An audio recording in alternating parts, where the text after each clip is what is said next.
Okay, चलिए आज एक टॉपिक और आपके बीच में लेके आए हैं जिसका नाम है सक्रियता श्रेणी। क्या नाम है इसका? इसे एक और नाम से जाना जाता है, इसे हम अभिक्रियाशीलता श्रेणी भी कहते हैं। इसका एक नाम और है जिसे हम अभिक्रियाशीलता श्रेणी के नाम से जानते हैं। इसमें क्या होता है कि कुछ तत्वों को रखा गया है, एक श्रेणी बनाई गई है और उसमें जो तत्वों को रखा गया, वो तत्वों को रखने का रूल क्या है, वही सारी चीजें हम आपको बताएंगे। यहाँ पे एक छोटा सा नाम आया अभिक्रियाशील। क्या नाम आया है? यानी कि अभिक्रियाशीलता। अभिक्रियाशीलता मतलब ये होता है कि कोई भी तत्व कितनी तेजी से रिएक्शन करता है, कोई भी तत्व कितने तेजी से रिएक्शन करता है, उसी को हम कहते हैं उसकी अभिक्रियाशीलता। क्या कहते हैं? उसकी अभिक्रियाशीलता। ऐसे ही जब तत्वों के बारे में रिसर्च करना चालू किए, कई सारे साइंटिस्ट जब इसके बारे में अध्ययन कर रहे थे तो इन्होंने देखा कि ये जो पोटेशियम है, कौन सा तत्व? पोटेशियम। पोटेशियम मृदा में सबसे अधिक संयुक्तावस्था में पाया गया। किस अवस्था में? सबसे अधिक संयुक्तावस्था में पोटेशियम पाया गया, जिससे लोग ये निष्कर्ष निकाले कि पोटेशियम सबसे अधिक क्रियाशील रही होगी, जिसकी वजह से इसका जो यौगिक बना है, जो खनिज बना है, वो सबसे संयुक्तावस्था में है। इसलिए बताएं कि पोटेशियम सबसे अधिक क्रियाशील धातु है।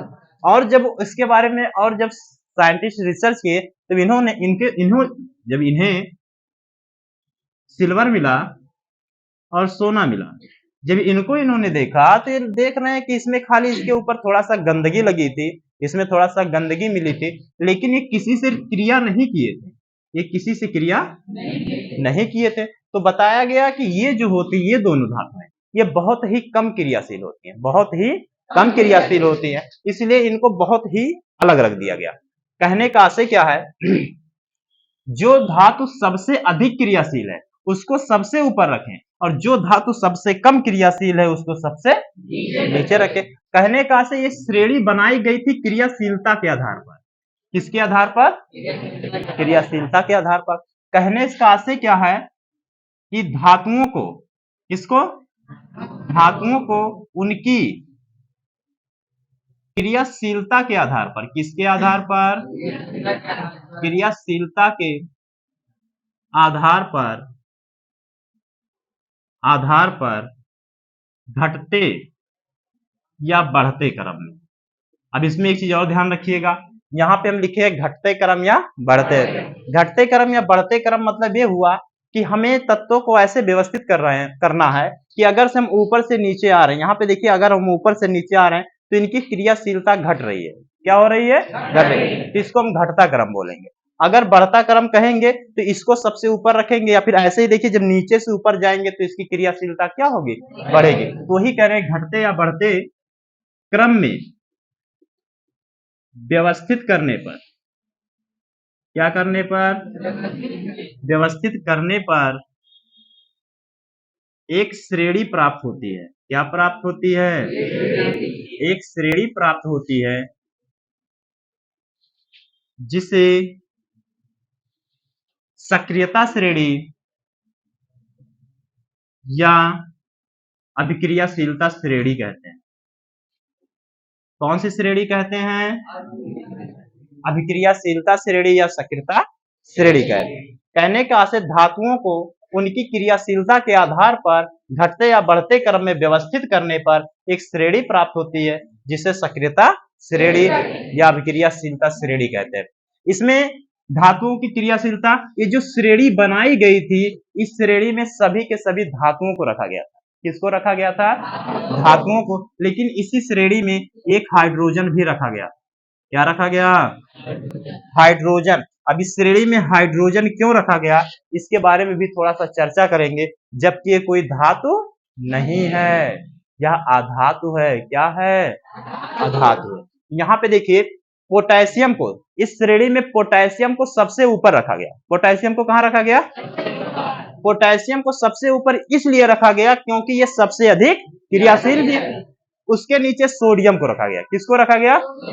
सोडियम को क्यों रखा? क्योंकि पोटेशियम से थोड़ा कम क्रियाशील है लेकिन कैल्शियम से अधिक क्रियाशील है, और कैल्शियम जो है मैग्नीशियम से अधिक क्रियाशील है और मैग्नीशियम कैल्शियम से कम क्रियाशील है।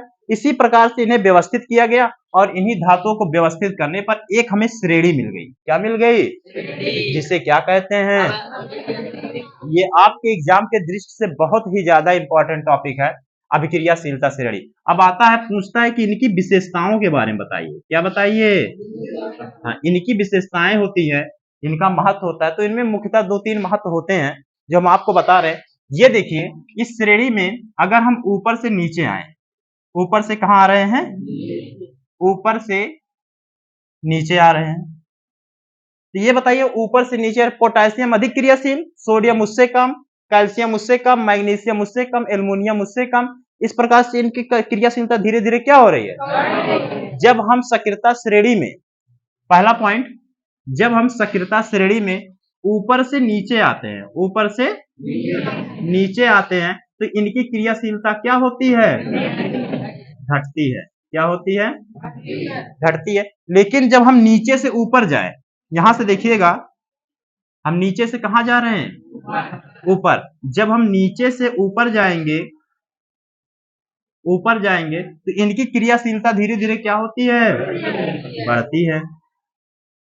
समझ पाए? जब ऊपर से नीचे आएंगे तो क्रियाशीलता घटेगी, लेकिन जब नीचे से ऊपर जाएंगे तो इनकी क्रियाशीलता बढ़ती है। अब इनकी दूसरी विशेषता यह है कि इसमें पोटेशियम को सबसे ऊपर रखा गया। पोटेशियम को कहां रखा गया? सबसे ऊपर रखा गया। और सोना को सबसे नीचे रखा गया। पोटेशियम को सबसे ऊपर रखा गया, सबसे ऊपर रखा गया, लेकिन सोना को सबसे नीचे रखा गया। क्यों रखा गया? क्योंकि पोटेशियम सबसे अधिक क्रियाशील है, सबसे अधिक क्रियाशील है, और ये जो सोना है ये सबसे कम क्रियाशील है। समझ पा रहे हैं ना सभी लोग? यहां पे ध्यान दीजिएगा, पोटेशियम सबसे अधिक क्रियाशील है इसीलिए इसको सबसे ऊपर रखा गया, और सोना जो सबसे कम क्रियाशील इसीलिए सबसे नीचे रखा गया। ये इसकी दूसरी विशेषता हो गई। तीसरी इसकी विशेषता जो सबसे ज्यादा इंपॉर्टेंट विशेषता है, और ये तीसरी विशेषता जो हम आपको बताने जा रहे हैं, यहां से हम बहुत ही ज्यादा छोटी छोटी बड़ी बड़ी रिएक्शन का अध्ययन करते हैं। और इसमें आप लोग को हम पहले चैप्टर में एक बार पढ़ाए थे, एकल विस्थापन अपक्रिया, बताए थे ना? एकल विस्थापन अपक्रिया में जो रूल लागू होता है वो रूल यही तीसरे से निकलता है। ठीक है, तो इसमें है क्या? देखिए, इसमें अधिक क्रियाशील धातु, अधिक क्रियाशील धातु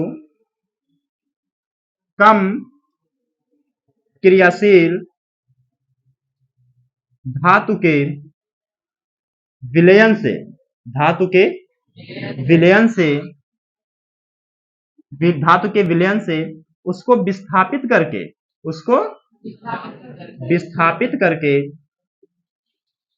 विस्थापित करके उसका स्थान ग्रहण कर लेता, उसका स्थान ग्रहण कर लेता है। इसके बारे में हम और भी बढ़िया से डिफाइन करेंगे इसको, कि एकल विस्थापन अपक्रिया यानी कि सक्रियता श्रेणी से बनने वाली अपक्रियाएं कौन कौन सी हैं और ये कितना अच्छा और कैसे कैसे इसका रिएक्शन होता है, इसके बारे में और बढ़िया से डिफाइन करेंगे, आपको समझाएंगे। एक तो ये हो गया, और चौथा इसका है कि इसमें जो सबसे अधिक क्रियाशील धातुएं हैं जिनका नाम है पोटेशियम और सोडियम, ये दोनों को अगर हम वायु में रख दें, इन दोनों को कहां रख दें? वायु में रख दें, तब भी ये रिएक्शन कर लेती है। क्या कर लेती है? आग पकड़ लेती है, रिएक्शन कर लेती है। इस वजह से पोटेशियम और सोडियम को, किसको पोटेशियम और सोडियम को कैरोसिन में रखा जाता है। कहां पे रखा जाता है? कैरोसिन में रखा जाता है। अब बहुत लोग कहेंगे गुरुदेव ये कैरोसिन जो है क्या होता है? जानते हैं ना? मिट्टी का तेल जो जाते थे पहले प्रधान के यहाँ लेने, 3 लीटर देते थे, याद है कि नहीं याद है? याद है ना? 3 लीटर मिलता था, 2 लीटर, और कुछ लोग 5 लीटर लेके आते जिनका प्रधान से ज्यादा परिचय होता। हमको तो भैया 3 लीटर दिए अभी तक। तो यहाँ पे देखिए, पोटेशियम और सोडियम को कहां रखा जाता है? कैरोसिन में डुबो कर रखा जाता है।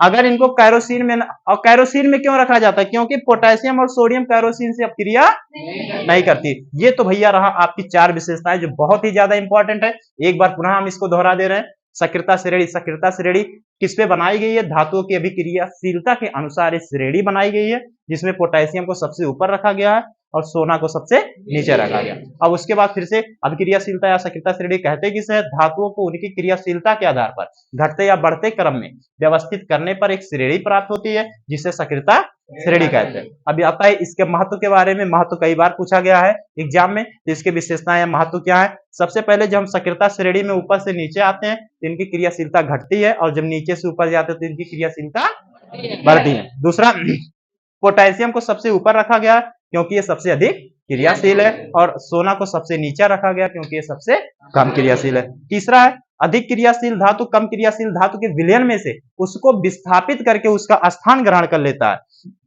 और चौथा है, पोटेशियम और सोडियम को किसमें रखा जाता है? क्यों रखा जाता है? क्योंकि ये सबसे अधिक क्रियाशील है, सबसे अधिक क्रियाशील है, और ये किसी से क्रिया ना करे, इसीलिए इसको पोटेशियम और सोडियम को कैरोसिन में रखा जाता है। अगर आप मार्केट में जाए, बहुत लोग कहते हैं कि सर जी हम सोडियम का रिएक्शन करेंगे, जैसे कुछ लोग कहते हैं कि सर सोडियम का रिएक्शन करेंगे, सोडियम को हम पानी में डालेंगे